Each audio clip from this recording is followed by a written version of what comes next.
I believe I speak for all of us in this room. We appreciate your dedication and your commitment to make our city and our state better. Today, we're pleased to hear from Oklahoma City Mayor David Holt for his 7th State of the City address. Mayor David Holt is the 38th mayor of Oklahoma City and was first elected in 2018. He was elected with a 78% vote, which is phenomenal.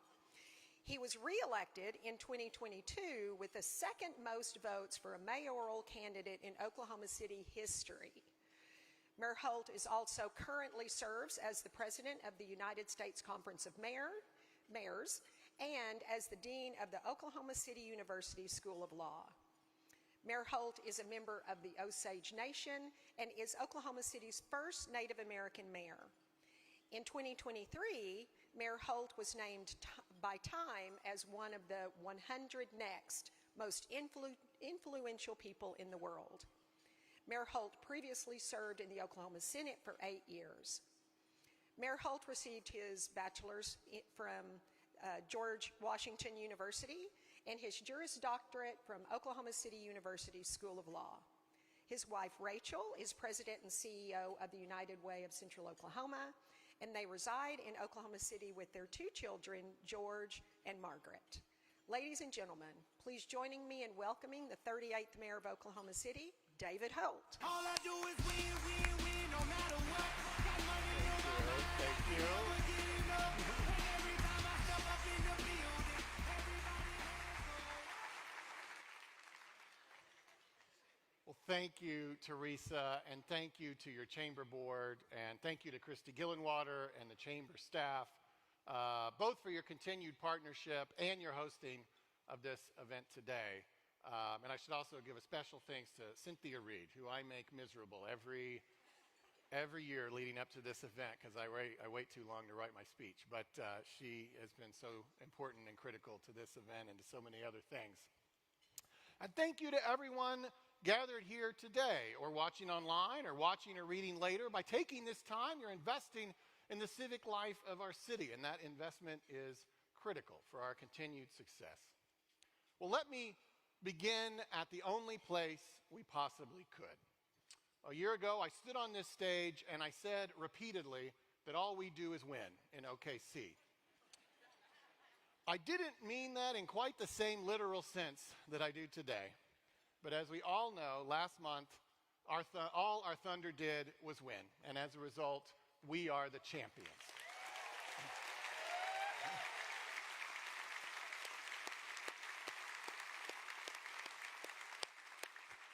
Let's show our appreciation once again to Clay Bennett and his partners, Sam Presti and all Thunder staff, Coach Mark Daignault and the coaching staff, and of course, the 18 players who delivered one of the most successful seasons in NBA history and our city's first NBA championship. Let's hear it.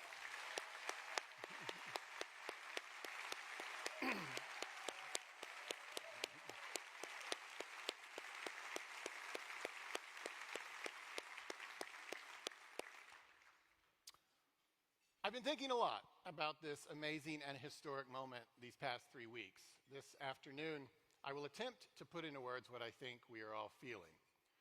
I'm something of a student of our city's history, and I believe this moment is among the most important positive developments in our 136-year journey. In 1928, nothing was ever the same after they discovered oil and gas here. In 1941, nothing was ever the same after the establishment of what would become Tinker Air Force Base. Nothing was ever the same after Clara Luper's sit-inners sat at that lunch counter. Nothing was ever the same after we passed maps in 1993 or after we became the home of the Thunder in 2008. And nothing will ever be the same after June 2025. Our city has achieved sports immortality, but we have also once again forever changed the way we see ourselves and the way the world sees us. This achievement elevates our entire city to a new plateau of credibility, and it will open doors of opportunity that extend far beyond sports. We'll be walking through those doors for many years to come. When we think about what it took to get to that moment, I remind you that securing Oklahoma City's first Major League Professional Sports Championship was more than just a reflection of excellence on the basketball court.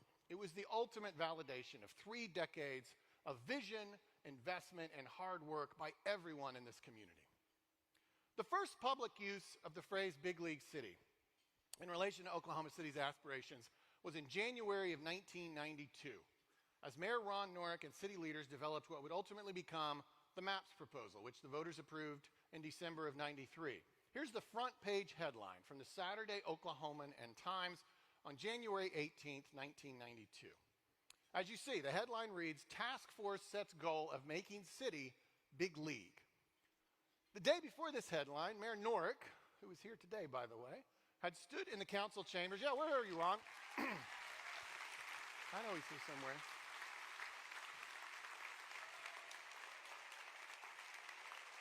I never saw him. Where is he? There he is. Stand up, Mayor Norick. Stand up.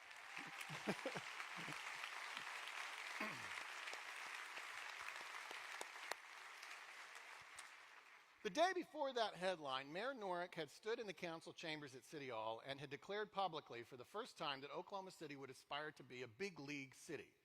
No goal for this community has been more enduring or powerful since that day.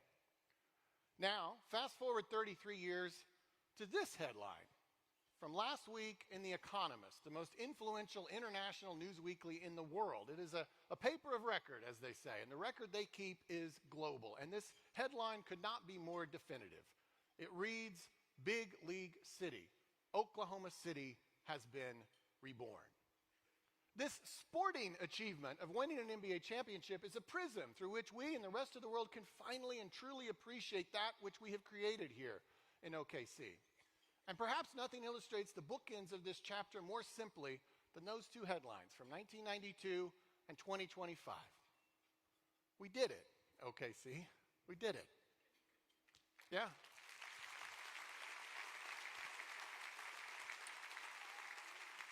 And if Jalen Williams were standing here, he might say that we bleeping did it.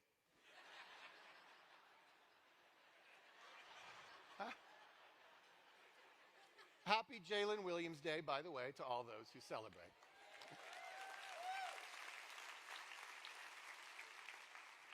Now, our city's Renaissance story has not come to an end by any means, and the next half hour or so will make that clear, but it has clearly reached a milestone, the conclusion of one chapter and the commencement of another. I believe this milestone will be remembered as our moment of arrival. Sam Presti, the architect of our city's basketball success, said a few years ago when the team was rebuilding that, quote, "When we do get back to the postseason, we want it to be an arrival and not an appearance." In the 33 years since we declared our intention to be a big league city, mayors of OKC might have said in this setting that the state of our city is hopeful, optimistic, aspirational, driven. These are words of anticipation. I've used them myself. For 3 decades, we were perpetually on the rise, the next big thing, the city on the verge. Ours was a narrative in search of a climax. We were making appearances in the quest to be a great American city, and with each appearance, we were always one step closer, but we still left you wondering, would this boomtown ever make it? If you apply Sam Presti's statement to our city's emergence on the global stage, the year 2008 was a historic one in our city's history. I mentioned it a moment ago. It's top 5. But finally getting an NBA team in 2008 now feels like an appearance. June 2025 was our city's arrival. The 500,000 people who came out on June 24th inherently understood that. Our Champions Parade wasn't just a celebration of having scored more points than the other team. It was a recognition that this is our time. For 500,000 people there and many more watching at home, June 24th was a collective emotional release for a city that had labored for 3 decades to realize that moment. June 24th, 2025 was the single greatest day in Oklahoma City history because the same city once burdened by economic depression, tornadoes, downtown desolation, and terrorism could now stand together with all of our neighbors, literally, and make the objective and truthful statement with the acknowledgement of the entire world that we are the champions, and you can never take that away from us. Each of us understood on June 24th that we had arrived and that nothing will ever be the same again in Oklahoma City. When the Thunder first began their story 17 seasons ago, their marketing slogan was "Rise Together," acknowledging that the team and the city were both still climbing. We are a city particularly bereft of actual elevation, but today in 2025, with a trophy in hand, we metaphorically stand together at the peak of the mountain. Our rise is complete. This is our time. And so the state of our city in 2025 is assured. We are confident, but it is no longer the confidence that we can achieve something. It is the confidence that we have. And so now we stand upon the peak of that mountain that we were climbing for 33 years. And you know what you see when you stand upon the peak of a mountain? New mountains to climb. In its modern history, Oklahoma City has always asked itself, what's next? And so today, even as the sun hits our face a little different than it did before, we shall ask that question once again. First of all, the foundation of our success these last 3 decades has been our willingness to invest in ourselves. That's the singular piece of advice I give any other mayor. I always tell them, find a way to invest in your city like we have in OKC, because OKC's investments have paid off many times over. Since the passage of MAPS in 1993, we've never failed a vote. And since then, we've passed 4 MAPS sales tax initiatives and several single-issue sales tax initiatives focused on streets, public safety, and our downtown arena.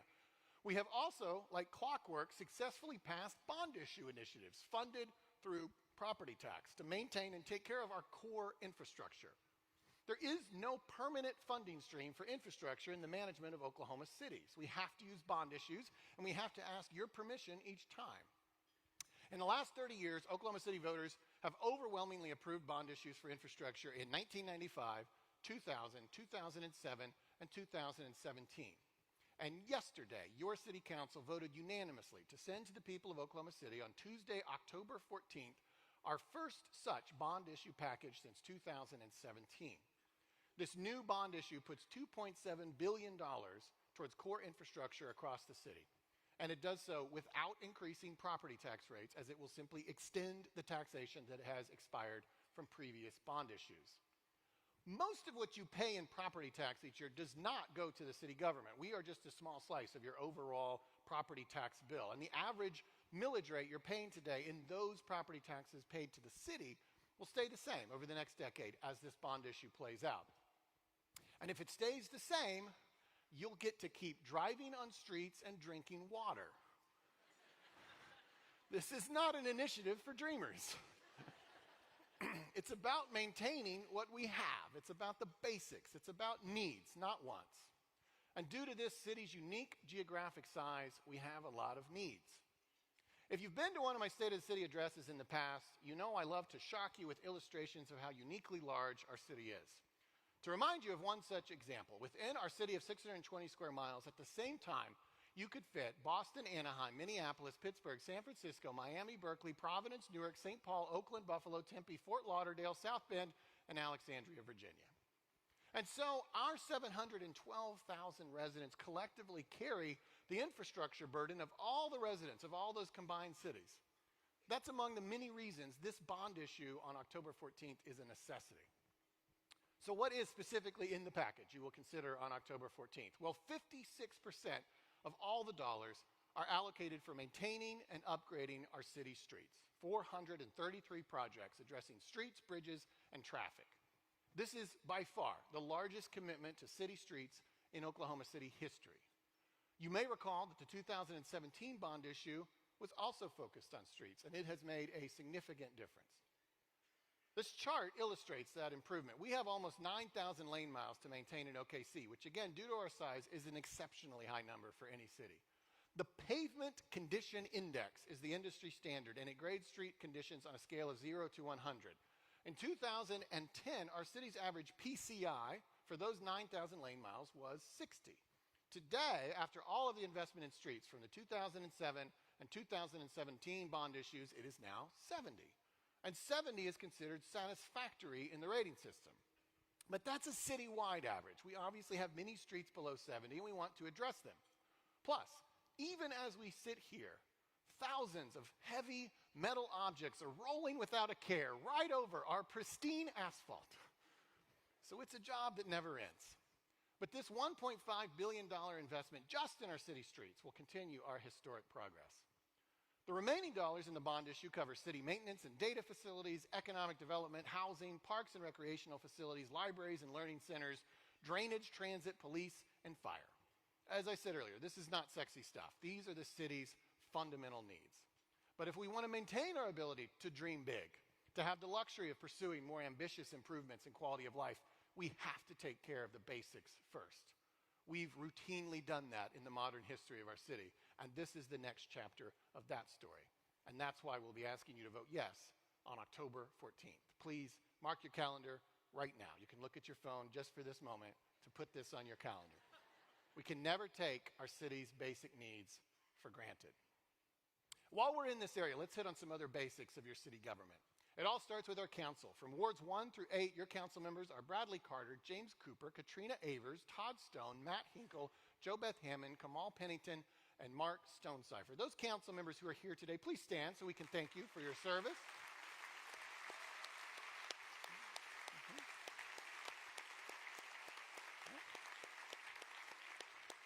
Some of the absolute worst seats. I'm really sorry, guys. Sorry about that. They're very humble.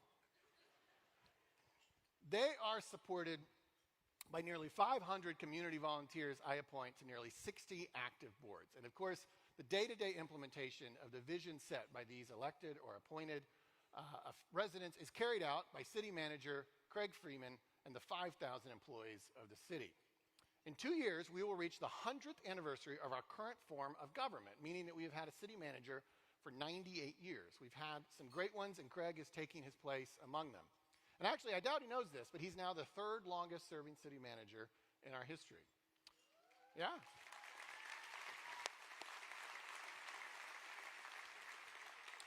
Once again, last month, OKC was named one of the best-run cities in America. And the city of OKC team achieves this excellence with fewer employees than almost every other large city, at least on a per capita basis. Among the top 25 largest cities, we rank 20th for employees per capita. And for 17 years in a row, our bond ratings have continued to be at the absolute highest level, another measurement of our great city management. Would the city manager and all city employees in the room please stand to be recognized? I see Craig right up front. Good crowd of them back there.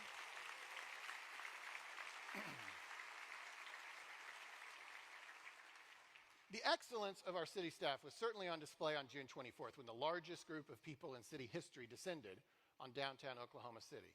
Working alongside the Thunder, this chamber, Visit OKC, Downtown OKC Partnership, the National Memorial Museum, IMSA, and partner law enforcement agencies, our city team ensured that the day was as smooth and safe as possible.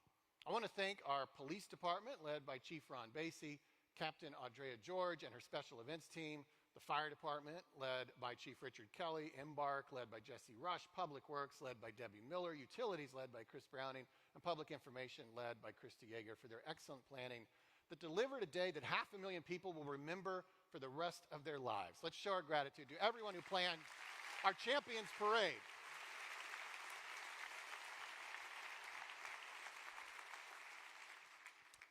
In this past year, our city staff have not just responded to celebration, but also to crisis. In the early morning hours of November 3rd, we had our city's worst tornado damage in nearly a decade, and many of those same city departments I just listed delivered a different kind of service, and with just the same level of care and skill. Fortunately, no one was killed, but many homes were destroyed at 2 locations in southeast OKC. Our city staff consistently provides the best emergency response in the nation. Though our city staff serves the people of OKC every day, they still also have a long tradition of running an impressive annual workforce campaign to raise money for nonprofit causes. The Heart of the City campaign this year raised $589,347 from the personal donations of City of OKC employees. Yeah.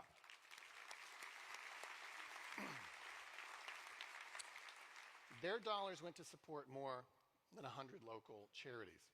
Heart of the City is administered by the United Way of Central Oklahoma, an organization with a century of history that now supports 68 partner agencies. Our city employees in the United Way fully understand that nonprofits meet countless critical needs in our city. These nonprofit agencies change lives and in many cases save lives. By the way, we have the president and CEO of United Way here today. She happens to be at my table, and she'd love to sign up your business for a workplace campaign.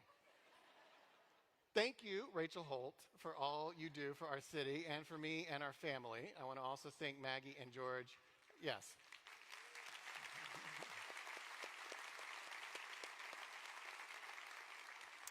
And we're also joined today by my dad, Stroud, my cousins, Kelsey and Sydney, and the people who keep me afloat professionally, Bailey, Karen, and Cindy. Will you join me in thanking all of these people in my life?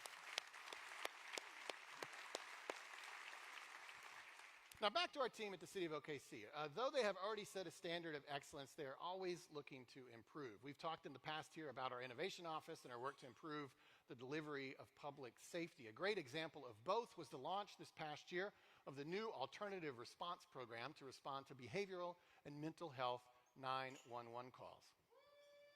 That's probably Councilman Cooper, I'm guessing. And by the way, crime rates in OKC have continued their multi-year decline. You can see here in this chart that over the last decade, crimes against both persons and property have declined by more than a third. And thanks to a concerted community effort, the challenge of homelessness is also moving in the right direction. A smaller percentage of our city's residents are experiencing homelessness today than they were 2 decades ago. There are few issues measured more closely than homelessness, so we have a lot of data going back for 2 decades. I'm going to share today some pretty basic indicators on homelessness in OKC that I think you'll find helpful. This chart here illustrates the point I made a moment ago. Take a second to look it over. Almost exactly 20 years ago is when this community got more organized and intentional about the issue of homelessness. This chart illustrates that in 2007, the average annual population of people in our city experiencing homelessness in the 3 years from 05 to 07 was 1,656. That's the 3-year average of those 3 years. What we didn't necessarily know in 2007 was that our overall city population was about to soar. As you see in the chart, just in the city limits, we have gained over 165,000 people since 2007. Just that increase would be the 3rd largest city in the state of Oklahoma. But as we sit here today, the most recent 3-year average of people experiencing homelessness in the city is not much larger than it was in 2007. Which means, as you see on the chart, that a significantly smaller percentage of our residents are experiencing homelessness today than they were in 2007. If you break it down to every 10,000 residents of the city, 30 were homeless in 2007 and 24 are homeless today. Unsheltered homelessness is obviously the most visible homelessness. It's a smaller subset of overall homelessness. And as you can see on the chart, there's essentially no difference in the 3-year average between 2007 and today. Now, around 2020, we did have an increase in the number of unsheltered homeless. But as you see on this chart, that number has come down now for 4 straight years. Yeah, that's absolutely worth some appreciation. As a result of all this, we don't rank especially high on homelessness among large cities our size. We're sort of middle of the pack. There are smaller cities with more homeless people and larger cities with less. But no one with a national perspective would ever consider our challenges to be anywhere close to what is being faced in dozens of other peer cities. We are the 20th largest city in America, but we don't have the 20th most people experiencing homelessness. Now, having said all of that, a few takeaways. First, citywide progress is relevant, but we also recognize it doesn't mean much if you or someone you care about is experiencing homelessness, or if you're living in, working in, or visiting an area of the city that is acutely affected. One person experiencing homelessness is too many, and that's always the attitude we'll take. Second, our population growth is not slowing down. So this issue isn't going away. Homelessness numbers fairly predictably correlate to overall population, and so as our city continues to grow, we will have to work harder to maintain these numbers or even reduce them. And our population growth will also put pressure on housing prices, which will contribute to the challenge. Third takeaway, that general stability you see between 2007 and 2025 in the face of significant population growth is a reflection of strategy and collaboration and resources. It was no accident. For much of that time, those efforts were driven by the nonprofit sector, specifically the homelessness service provider community. But as I said, this is only getting harder and more challenging as we grow. So it is really no longer possible for the nonprofit community to bear this burden alone. To focus our larger community on the challenge to an even greater degree, I appointed a task force in 2019 to develop a unified strategy that carried the credibility of City Hall. That has led to city staffing, city investments, city leadership, and city convening. On a macro level, we are making efforts to address the issue of affordable housing availability that drives much of the numbers. MAPS 4, the 2017 bond issue, and the proposed 2025 bond issue all include funding to create or incentivize affordable housing. The 2025 bond issue would take that total commitment over $100 million. And we're looking at policy solutions to housing as well. This work is largely captured in the Housing Affordability Implementation Plan that the Council adopted this year. City of OKC Planning Director Jeff Butler and his team are leading the way on this topic. And at the micro level, we are meeting people where they are. We have to.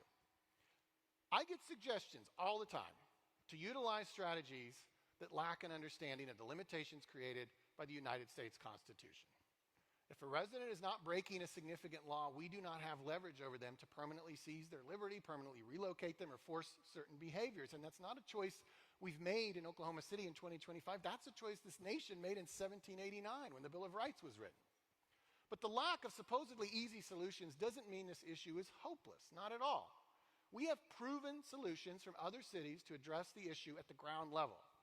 They are just a little more expensive and time-consuming, but they work. Houston has a smaller percentage of its residents experiencing homelessness than we do, and their methods have become a national model for large cities like ours. Our Key to Home initiative is our OKC version of the Houston model. Key to Home is overseen by a volunteer board chaired by Clay Moss, implemented by city staffer Jamie Caves, and is supported by the city and a network of nonprofit agencies and private sector donors.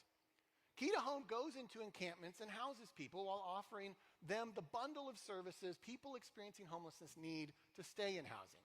This is an intensive and expensive effort, but it works better than anything else.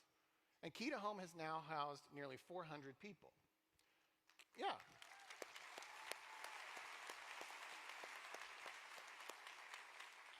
Key to Home and other efforts are working. The chart I showed you with 4 straight years of reductions in unsheltered homeless proves that point. We just have to stay focused. We can't waste time on illegal or ineffective approaches, and we have to continue to commit resources. These numbers show progress, and they provide hope, and our work on this challenge will continue. I spoke just now of the impact that is made by investing ourselves, whether it is investing in a challenge or an opportunity. The through line in everything I say today will be our city's consistent willingness to invest in itself. And of course, for 30 years, the model for that philosophy has been MAPS. And one of the many reasons I know that our renaissance isn't slowing down is that we still have nearly $1 billion worth of MAPS 4 projects yet to open.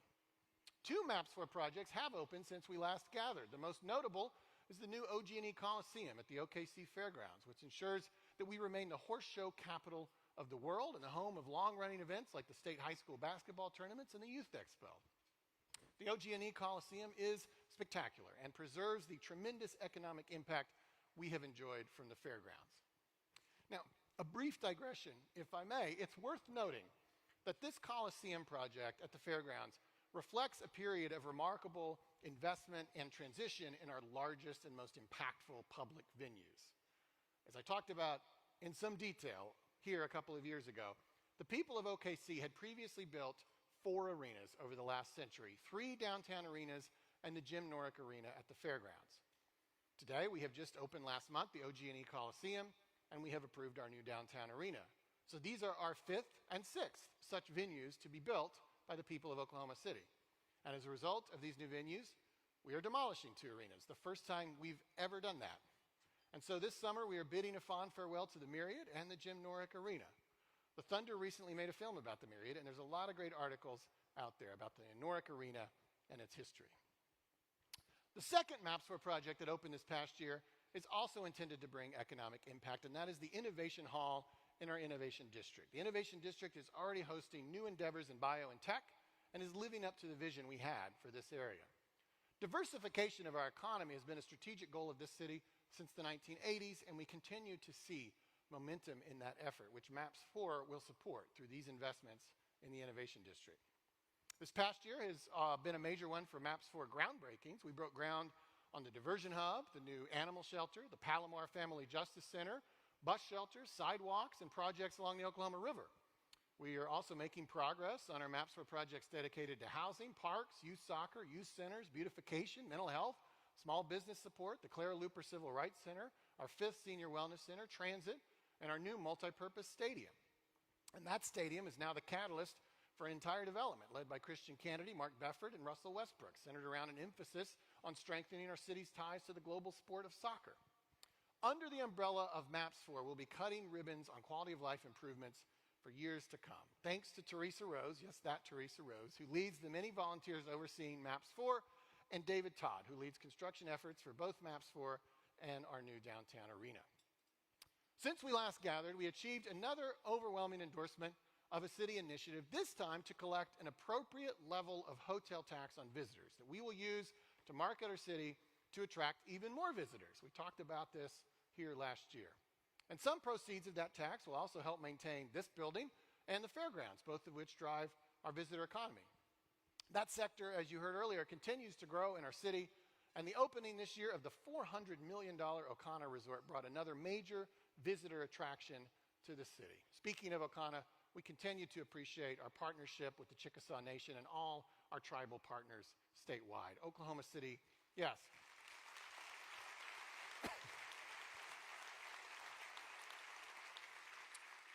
Oklahoma City continues to rise as a national capital for Native and Indigenous people. And at OCU Law, where I serve as dean, we hosted another record-breaking sovereignty symposium last month, drawing over 700 people to Oconah. Visitors and locals alike will increasingly rely upon public transit, and our planning around regional transit continues. We are in continuous conversations with the Regional Transit Authority, led by Governor Brad Henry, and our neighbors in Edmond and Norman, working towards the right plan and the right timing. This is definitely a priority for this community, and that proposal will come. Our districts around the city continue to grow and thrive. Oconah and First Americans Museum now headline the Horizons District. The new Oak development is a destination unto itself, and we cut the ribbon on a much-needed new streetscape in the Britton District. Our annual citizen survey once again found an overwhelming level of support for our city's direction. 69% of residents said our city is moving in the right direction, and 13% said it is not. So just always remember, no matter how amazing things get here in OKC, there's still 13% of people who don't really like it here. And don't you worry about me getting too full of myself, because those 13% are also some of our city's most prolific writers. What they may lack in technical skill, they make up in volume. You may recall that we were repeatedly named the best city for public art, and we continue to debut impactful new pieces, including a piece in the Asian district honoring our Vietnamese community, a piece at the airport celebrating our sister cities, a new piece soon to arrive in Bricktown, and a piece we unveiled at the zoo just last week telling the story of Gayla Peavy, the 10-year-old OKC girl who sang, "I Want a Hippopotamus for Christmas." Speaking of music history and public art, we are looking forward to Route 66 Centennial next year. We have a lot of miles of Route 66 in OKC, and many of our favorite districts and landmarks sit right on the Mother Road. We're currently pursuing a public art piece to specifically connect with OKC's lyric in the famous song, "Get Your Kicks on Route 66. Our Oklahoma River still looks mighty pretty and continues to build its reputation as one of the paddle sport capitals of the world. Of course, river sport alongside the river is hosting the Olympics in 2028, but it's also hosting the International Canoe Federation World Championships and the ICF's Congress in 2026. And a few miles to the northeast at Devon Park, which will also host the Olympics in 2028, we broke the overall attendance record at this year's Women's College World Series. Our economy is still strong and is actually on a run that might qualify it as the most stable economy we've had in modern OKC history.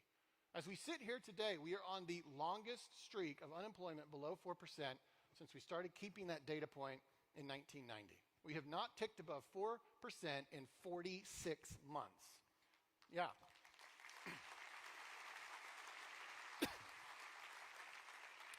The previous record was 38 months, and 2 months ago we had the lowest unemployment rate in the entire country. And there are commercial developments breaking ground seemingly all over town, and most notably in some of our parcels downtown that have been vacant since urban renewal. In terms of economic diversification, job growth, and commercial real estate development, these last few years have really been a singular time in our modern history. And the macro work we have done to create this environment now seems self-perpetuating. I think we're just at the beginning of the OKC economic boom. We continue to welcome all to our city and to engage everyone in our city's story. In 2018, I said that it was one of my highest priorities to incorporate the diversity of our city into our decision-making process, and I've never wavered from that. Part of that ethos is also working to ensure that important stories are told in our city that were in danger of being forgotten. In a few months, we'll dedicate a glorious monument just a few blocks from here to Claire Looper and the courageous sit-inners who changed our city and our country forever. And thanks to everyone who has contributed to that project, including and especially co-chairs Pastor Lee Cooper and John Kennedy. Yeah.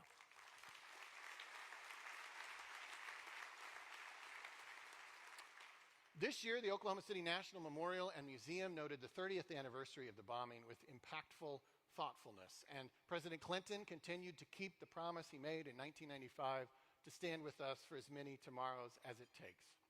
Chair Dr. Susan Chambers and her board, and President and CEO Kerry Watkins and her staff delivered a very meaningful year and certainly contributed greatly to the 30 years of light that have followed our day of darkness. And the Oklahoma City Memorial Marathon welcomed over 25,000 runners, setting a new record for participants. Yeah.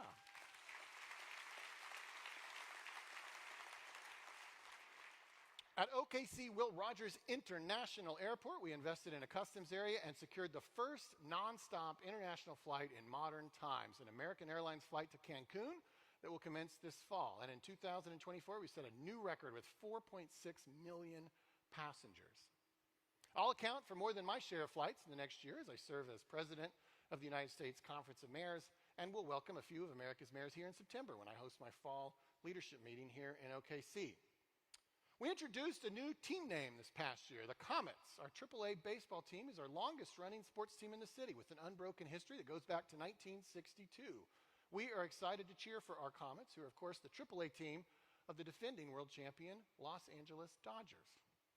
Speaking of Los Angeles, there is of course hardly anything we anticipate more than the 2028 Los Angeles Olympics in OKC. On March 28th of this year, we received the final approvals necessary to stage 2 sports and 7 events of the Summer Olympics right here in Oklahoma City. We remain incredibly grateful to our partners with the City of Los Angeles and LA 28 for the trust they have given us, as well as the partnerships we enjoy with the International Canoe Federation and the World Baseball Softball Confederation. The magnitude of this opportunity is still really beyond comprehension. No other city outside of Southern California is slated to host the entirety of any sport in 2028, much less 2, as we are. This is a once-in-a-lifetime opportunity for our city, our state, and this entire region of the country. On Monday of this week, we passed the 3-year countdown to the opening ceremony on July 14th, 2028. That was a big day in this journey because the competition schedule was publicly announced. Seeing the actual dates and times for the Olympics in OKC was both real and surreal. This is one of the biggest announcements we've been anticipating, and in case you didn't see it, I can share today with you the major elements of the schedule. The 2028 Los Angeles Olympics officially commence on Friday, July 14th, 2028, with the opening ceremony that evening in Los Angeles. On the schedule, they call that Day Zero. And the biggest news of the rollout this week was that the first and only competition of the Olympic Games on Day Zero will be right here in Oklahoma City. That morning, the first Summer Olympics competition in OKC history will commence with canoe slalom at 9 a.m. at Riversport. The next day, as canoe slalom continues on Saturday, July 15th at 9 a.m., the first Olympic medals in OKC history will be awarded.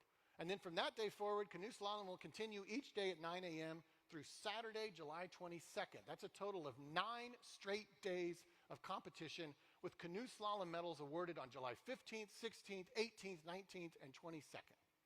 And by starting each day at 9 a.m. our time, we'll have almost the only Olympic event happening at that hour while the world waits for morning to arrive in Los Angeles.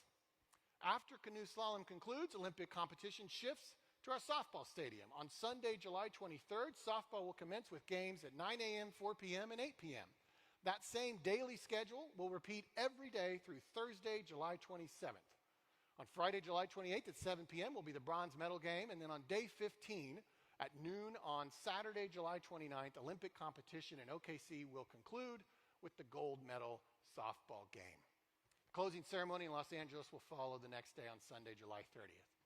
For OKC, that is 16 straight days of competition with medals awarded on 7 of those days. Canoe slalom will last for 9 days and softball for 7. There will be at least 200,000 tickets available and the opportunity for many more to feel a part of this historic occasion. This will be yet another moment in our city's history after which nothing will feel the same. The Olympics will capture our imaginations for the next 3 years, and it will dominate our daily existence in the summer of 2028. And so, of course, preparations are underway. I'm grateful to this chamber for taking on the obligation of standing up our local organizing committee.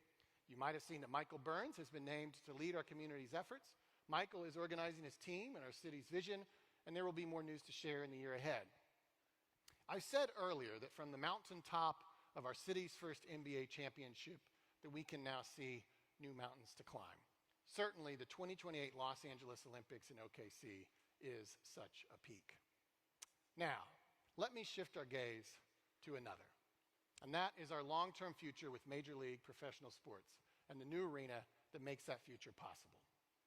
In December of 2023, 71% of voters approved the funding to construct a new, nearly $1 billion arena, which gave us the ability to secure a long-term commitment from the Thunder and the NBA. For the 18 months following that vote, that agreement was negotiated. And in the middle of this whirlwind of the last month, literally the morning after Game 5 of the NBA Finals, the City Council approved the agreement. And since then, it has been signed by Clay Bennett and myself. And so the Thunder are now committed in writing to play in our new arena for at least 25 years after it opens in 2028, officially extending our window as a big league city to at least 2053. The primary purpose of this arena initiative was to secure a future with an NBA team that we could not secure in our current arena. Our current arena is too small by square footage, lacks the amenities of a modern and more expensive arena, and it is growing too old. This new arena will address all of those issues, and that is why we were able to attain a commitment that would otherwise elude a market our size. This investment in ourselves also ensures we can stay competitive in the battle for top concerts. But this project also has secondary benefit. This is our city's 4th downtown arena, but it is our first true NBA arena designed for basketball. It will be a much better experience for fans. It is also the first time we as a city have embarked upon a sports venue project with a budget befitting a big league city. With this budget, we have the ability to do something special that raises the aesthetic bar for the city and makes an architectural statement. And today, we're here to make that statement. As you know, we did not attempt to design anything before the vote. We didn't have the funding to do that. None of us liked the idea of a fake placeholder design, and we wanted this design process to be deliberate and thoughtful. And so as a result, you have never previously seen any actual concept for this project. That changes today. Architects around the world recognized the opportunity that this project presented, and so we attracted some of the highest profile names in the arena design business. A rigorous and competitive process to choose the architect brought us David Manica, one of the most prominent visionaries in his field with an impressive track record you should Google later. Last October, David was named design architect and was joined by TVS as the architect of record.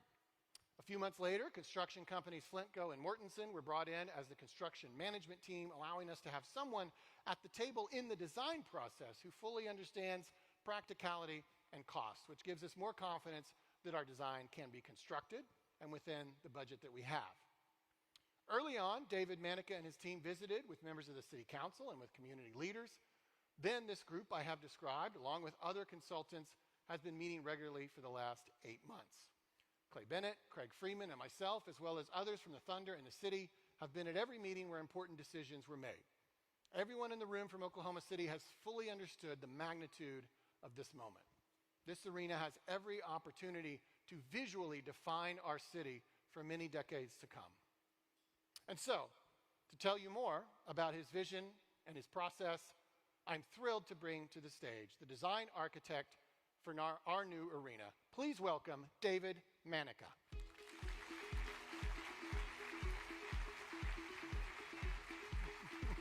Good job. The floor is yours. Thank you, Mayor Holt, for that generous introduction. And thank you for the invitation to be here with you on this stage on this historic day. Man, you can see the suspense in the air. I love it. I'm both honored and humbled to be here this afternoon to present the vision of your new arena. But before we unveil the concept, I want to take a moment to really tell you where it came from and why it looks the way it does, what it means. The City and the Thunder held interviews with multiple qualified architects late last summer, and like architects usually do, all of them showed up to the interview with their shiny, slick new ideas of what the new arena could look like, except for me. I showed up with no designs, no preconceptions, and no grand ideas that I hoped to convince the interviewers to instantly fall in love with. That is very unusual for an architect to do in these kinds of interviews, and it was frankly a pretty risky and terrifying approach. But what I did come with was sincerity in my heart, an understanding of what this building will mean to this city, and a willingness to listen. Listen first, and then dream. That is the approach I believed would yield the most genuine and lasting result. A day or two after the interviews concluded, I took the call that I'd been selected as the designer of what will be the next most important building in this growing city. And I was thrilled, not just because I'd won. It wasn't about winning. I was thrilled for the opportunity to get to do something really special here. You know, I've dedicated my entire 30-plus year career to the design of these kinds of sport and entertainment venues around the world. And the reason I love my job so much is because I'm really blessed to get to design buildings like this that people absolutely love to go to. I mean, really, try to think of another building that people love to go to more than their hometown arena to watch their home team win. These arenas mean so much to a community, and I'm really dedicated and driven by understanding that this arena will be a uniquely meaningful project in the context of your city's story. So thank you again to the city, the Thunder, especially Mayor Holt and Clay Bennett, and my incredible team as a steward of the vision of your new arena. And I just want to take a quick moment actually to have you help me sort of congratulate and my gratitude for my team. Could you guys stand up for a second?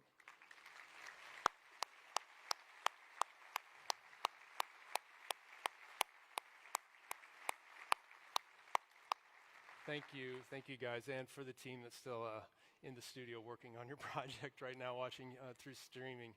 These are the real rock stars, really, and I just wanted to say thank you to you guys. Thank you. Anyway, a week or so after that call, we kicked off the design of this project with what we called a visioning session. And for about 2 hours, me and my team simply asked the mayor, the city, and the Thunder for their impressions of what this arena wanted to be, you know, what it must be. What would it symbolize? What were its aspirations? How would it be measured for success by each of them and the people of OKC? You know, we asked questions like, if this arena were to be a reflection of this community, what would that look like? What are the defining values and characteristics of this city and its people? And after each question, we listened really carefully, and we heard words like unity, community, resiliency, authenticity, kindness, and generosity. Words like that kept coming up. And words like equality, diversity, integrity, hope, and steadfastness, they kept coming up. And for the arena itself, aspirations of timelessness, beauty, wonder, and sophistication, those words kept coming up. And one of the moments in that visioning session that struck me somewhere really deep inside, and a moment I will never forget, was actually Clay Bennett's comment to me directly in that room full of people. He said, "David, we're not looking to design the next great arena of this generation. We're designing the first great arena of the next generation." No pressure there, by the way, at all. But what I immediately understood was what he meant. This building had to be all of these things together, simple and yet sophisticated, completely unique, but also familiar and timeless. Beautiful, but also highly functional. and above all, spectacular enough to bring the eyes of the world to OKC again. And for OKC and all of its people to be proud of what they have done here together. And the idea that this arena would be one of one was born on that day. And so, as you watch this video, I hope you can see and really feel what came out of that listening, what came out of those dreams that we shared together on the first days of this project, and what has evolved through the good work and collaboration of every person from every day since we started our listening to what this project really wanted to be. I hope you'll see that this design carries that sense of equality and balance in its circular shape. I hope you'll see it offers transparency and authenticity through its transparent facade from every angle. It is sophisticated and timeless in its spirit. I hope you can sense how this building will become a vessel for memories and the shared experiences for generations to come. But more than anything else, I want you to notice that in this design, unlike any other in the world, the community will come together as one. The crowd is united as one around the court, and all the concourses share the same singular volume of space, no matter where you are in the building. Everybody's in it together. And for me, that is what I have come to know and understand that Oklahoma City is all about. We are in this together. Thank you, David. With no further ado,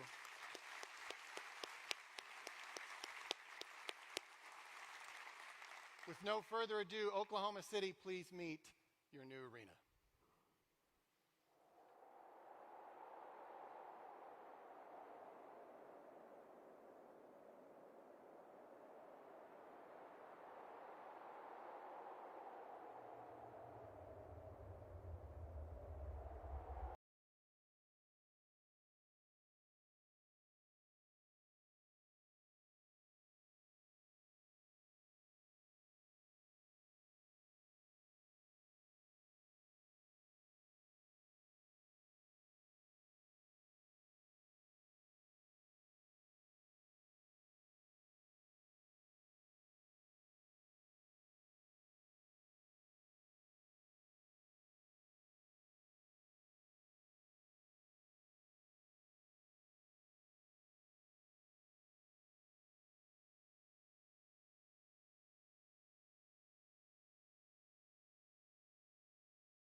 Yeah.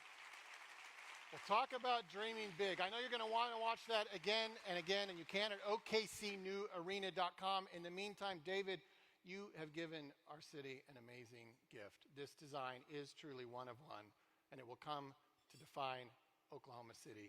Let's show our gratitude to David Manica and his team. Thank you. Thank you.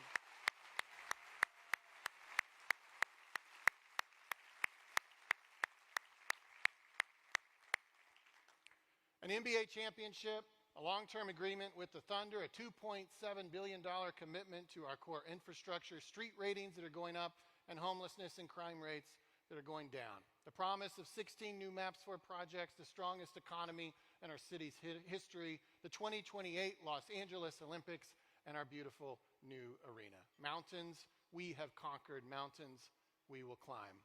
This mission-focused city is America's most dynamic, and this is our time.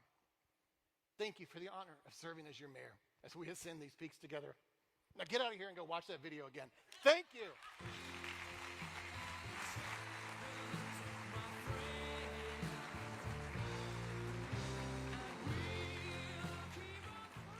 We want to thank our sponsors one more time, the Thunder, Express Personnel Employment Services, and the other sponsors that you saw on the list. We are adjourned.